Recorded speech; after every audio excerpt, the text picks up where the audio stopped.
Parole de Dieu quotidienne. Les paroles de Jésus à ses disciples après sa résurrection. Jean, chapitre 20, versets 26 à 29. 8 jours après, les disciples de Jésus étaient de nouveau dans la maison, et Thomas se trouvait avec eux. Jésus vint, les portes étant fermées, se présenta au milieu d'eux et dit : « La paix soit avec vous. » Puis il dit à Thomas : « Avance ici ton doigt et regarde mes mains. Avance aussi ta main et mets-la dans mon côté. Et ne sois pas incrédule, mais crois. » Thomas lui répondit : « Mon Seigneur et mon Dieu. » Jésus lui dit : « Parce que tu m'as vu, tu as cru. Heureux ceux qui n'ont pas vu et qui ont cru. » Jean, chapitre 21, versets 16 et 17. Il lui dit une seconde fois : « Simon, fils de Jonas, m'aimes-tu » Pierre lui répondit : « Oui, Seigneur, tu sais que je t'aime. » Jésus lui dit : « Paie mes brebis. » Et lui dit pour la troisième fois : « Simon, fils de Jonas, m'aimes-tu » Pierre fut attristé de ce qu'il lui avait dit pour la troisième fois : « M'aimes-tu » Et il lui répondit : « Seigneur, tu sais toutes choses, tu sais que je t'aime. » Jésus lui dit : « Paie mes brebis. » Ces passages nous racontent des choses que le Seigneur Jésus a faites et dites à ses disciples après sa résurrection.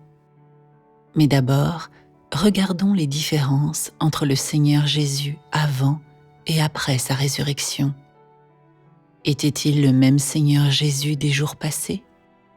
Les Écritures contiennent la phrase suivante décrivant le Seigneur Jésus après la résurrection. Jésus vint, les portes étant fermées, se présenta au milieu d'eux et dit : « La paix soit avec vous. » Il est clair que le Seigneur Jésus, à ce moment-là, n'était plus un corps de chair, mais spirituel. C'est parce qu'il avait transcendé les limitations de la chair, et malgré le fait que la porte était fermée, il put quand même se joindre au groupe de gens et leur permettre de le voir.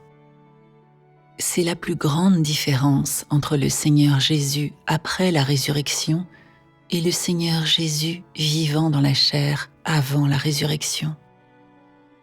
Même s'il n'y avait pas de différence entre l'apparence du corps spirituel à ce moment-là et l'apparence du Seigneur Jésus d'avant, le Seigneur Jésus de ce moment-là était devenu celui qui semblait étranger aux gens, car il était devenu un corps spirituel après avoir ressuscité de la mort, et comparé à sa chair antérieure, ce corps spirituel était plus déconcertant et confondant pour les gens.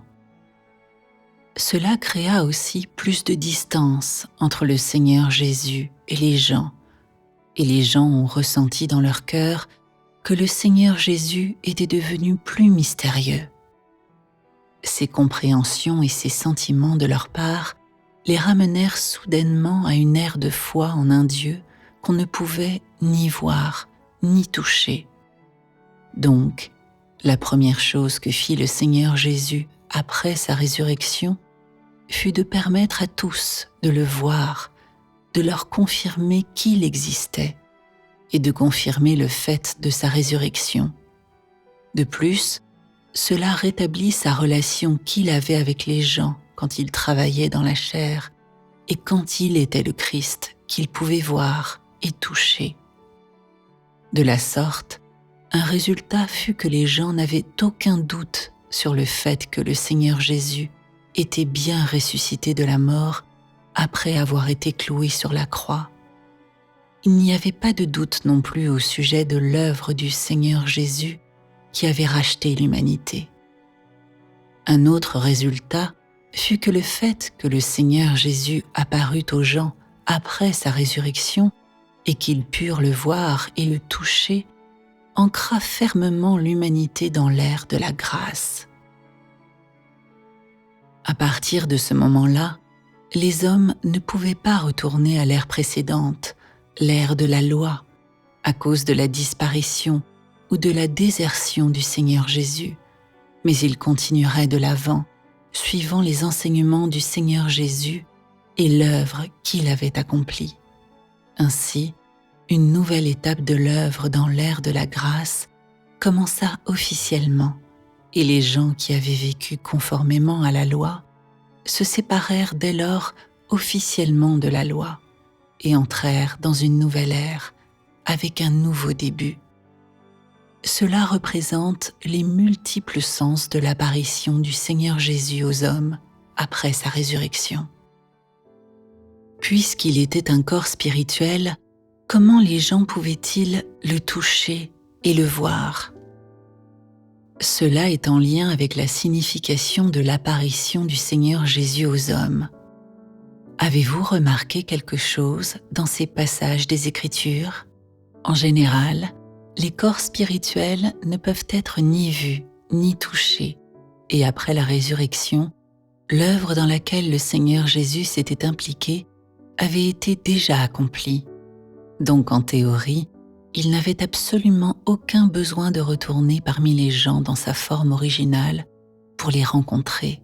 Mais l'apparition du Seigneur Jésus dans son corps spirituel aux gens comme Thomas rendit sa signification plus concrète et cela pénétra plus profondément dans le cœur des hommes.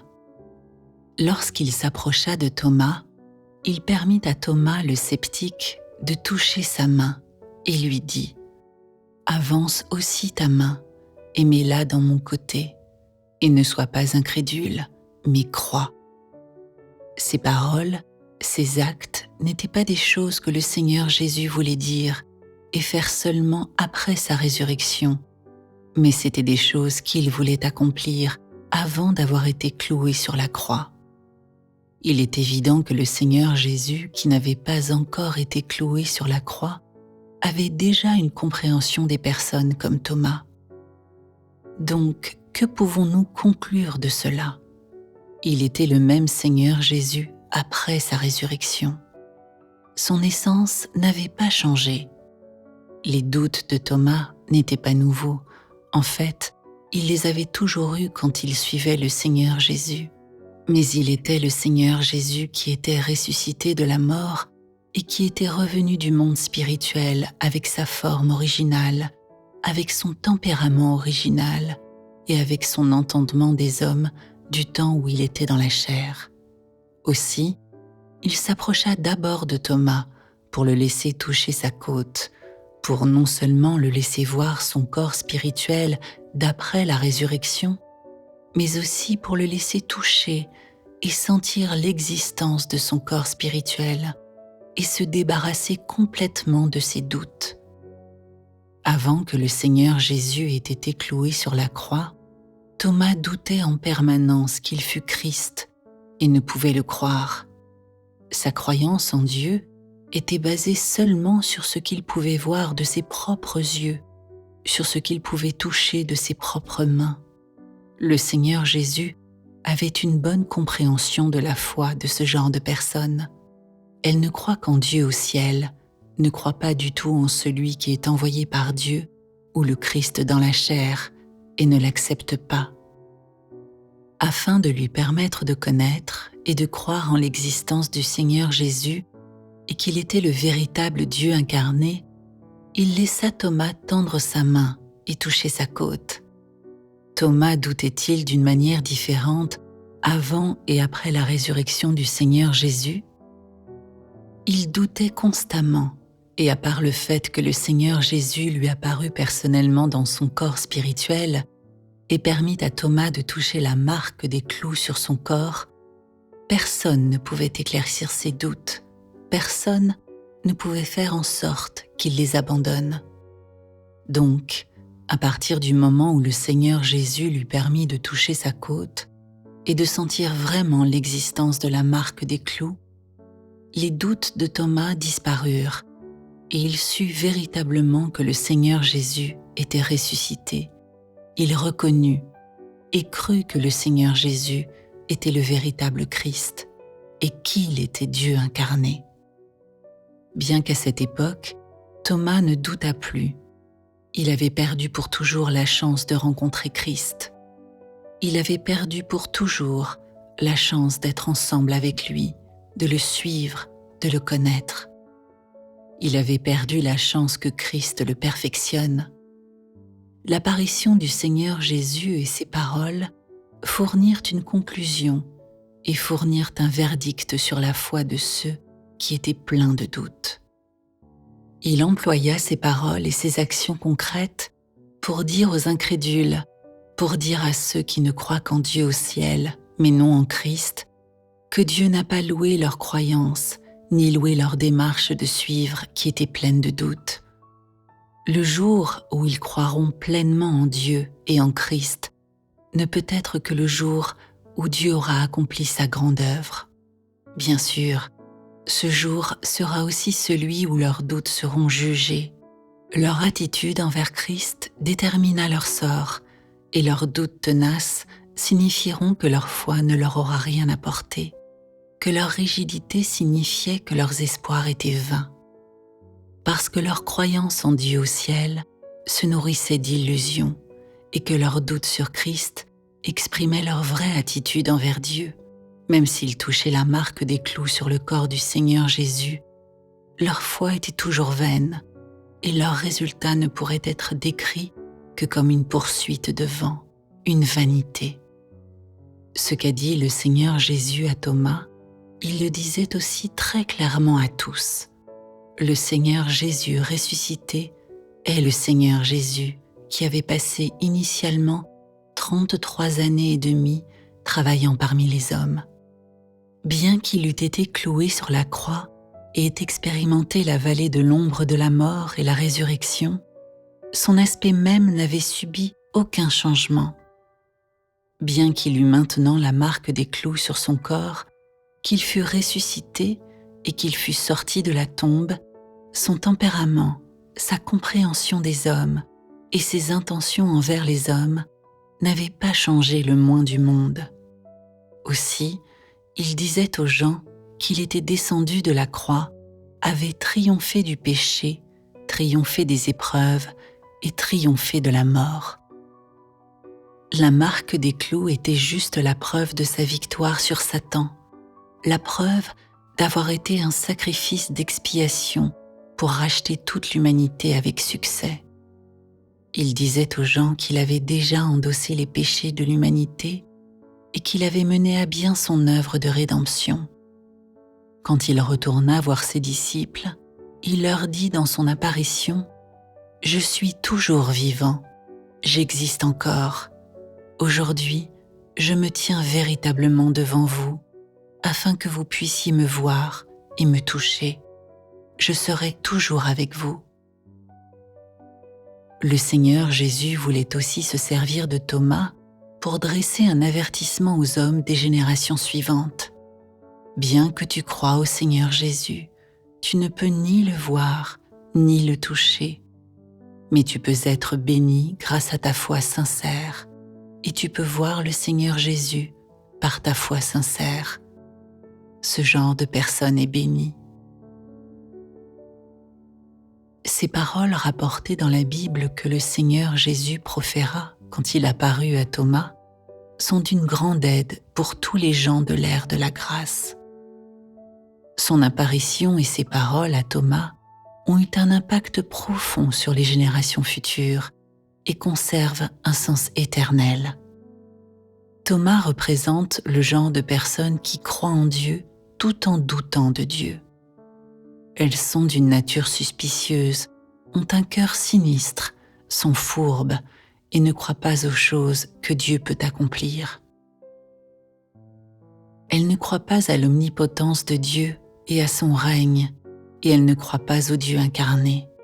Toutefois, la résurrection du Seigneur Jésus leur adressa une gifle en pleine figure. Ce fut aussi l'opportunité pour eux de découvrir leurs propres doutes, de reconnaître leurs propres doutes et de prendre conscience de leur propre fourberie et ainsi de croire sincèrement en l'existence du Seigneur Jésus et en sa résurrection. La scène avec Thomas fut un avertissement et une mise en garde pour les générations suivantes, afin que plus de gens se préviennent eux-mêmes de ne pas douter comme Thomas. Et s'ils le faisaient, ils sombreraient dans l'obscurité.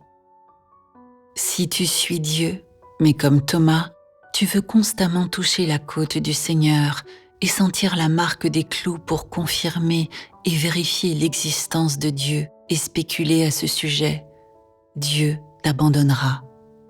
Donc, le Seigneur Jésus exige que les gens ne soient pas comme Thomas, croyant uniquement en ce qu'ils peuvent voir de leurs propres yeux, mais qu'ils soient des gens purs et honnêtes, qui ne nourrissent pas de doute envers Dieu, mais simplement qui croient en lui et le suivent.